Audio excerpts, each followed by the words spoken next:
ഇനി ഉണ്ടാക്കാൻ വേണ്ടി ചെറിയ അരി ഉണ്ടല്ലോ, നമ്മുടെ ജീരകശാല അരി, അതുണ്ടെങ്കിൽ അതാണ് ഏറ്റവും നല്ല ടേസ്റ്റ്. ഒന്നുമില്ലെങ്കിൽ പച്ചരി എടുത്താലും മതി.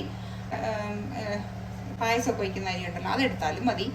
ഏതരി എടുത്താലും മതി. ഞാനിപ്പോൾ തീരെ ചെറിയ അരിയല്ല എടുത്തേക്കുന്നത്, എന്നാലും ജീരകശാലയുടെ ഒരു ടൈപ്പാണ് എടുത്തേക്കുന്നത് കേട്ടോ.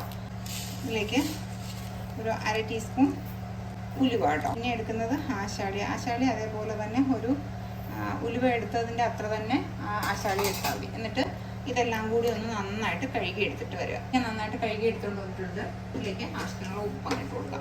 ആവശ്യത്തിനുള്ള വെള്ളം ഒഴിച്ചിട്ട് ഒരു 1.5 കപ്പ് വെള്ളം ഒഴിക്കണം കേട്ടോ. 1/2 കപ്പിന് 1.5 കപ്പ് വെള്ളം ഒഴിക്കണം. വെള്ളം നമുക്ക് കുറച്ച് മുന്നിൽ നിന്നാലും കുഴപ്പമൊന്നുമില്ല. കുക്കറിലാണ് ഞാൻ വേവിച്ചെടുക്കുന്നത്. കുക്കറിൽ ഒരു വിസിൽ വന്നിട്ട് അതിൻ്റെ എയർ മൊത്തം പോയതിന് ശേഷം ഓഫ് ചെയ്യുക. എന്നിട്ട് നമുക്കൊരു അരപ്പ് തയ്യാറാക്കാം. അതിലേക്ക് ഒരു 1/2 കപ്പ് തേങ്ങ എടുത്തിട്ടുണ്ട്, ജീരകം, മഞ്ഞൾപ്പൊടി, വെള്ളം ഒഴിച്ച് ഫൈനായിട്ട് അരച്ചെടുക്കാം. ഞാനിപ്പോൾ ഒരു വിസിൽ വന്നപ്പം എടുത്ത് മാറ്റിയിട്ടുള്ളതാണ്. ഒരല്പം കൂടി വേവണം.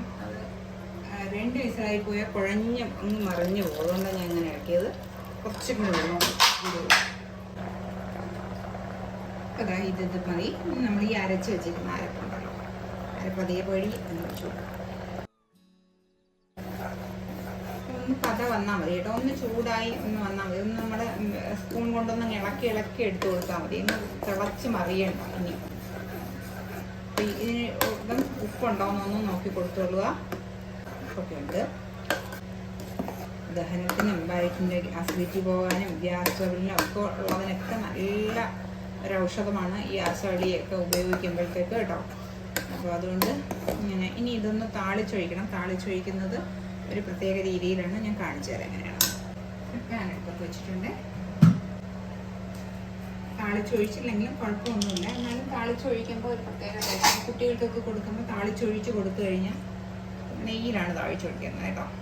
നമ്മൾ നോമ്പൊക്കെ എടുത്തിരിക്കുന്ന സമയത്ത് നമുക്ക് ഏറ്റവും നല്ലൊരു ഇതാണ്. ഒരുപാട് മസാലകളൊന്നും ഇല്ലാതെ ഈ വറുത്തതും പൊരിച്ചതും ഒക്കെ കഴിക്കുന്നതിനേക്കാൾ ഏറ്റവും നല്ലത് ഇതേപോലെ ഒരു കഞ്ഞി കുടിക്കുന്നതാണ് ഏറ്റവും നല്ലത്. ആ നെയ്യൊന്ന് നന്നായിട്ട് ചൂടാവുന്ന സമയത്ത് എന്നാൽ ചെറിയ ഉള്ളി ഒന്ന് മൂപ്പിച്ച് അതിലേക്ക് ഇട്ട് കൊടുക്കുക കേട്ടോ.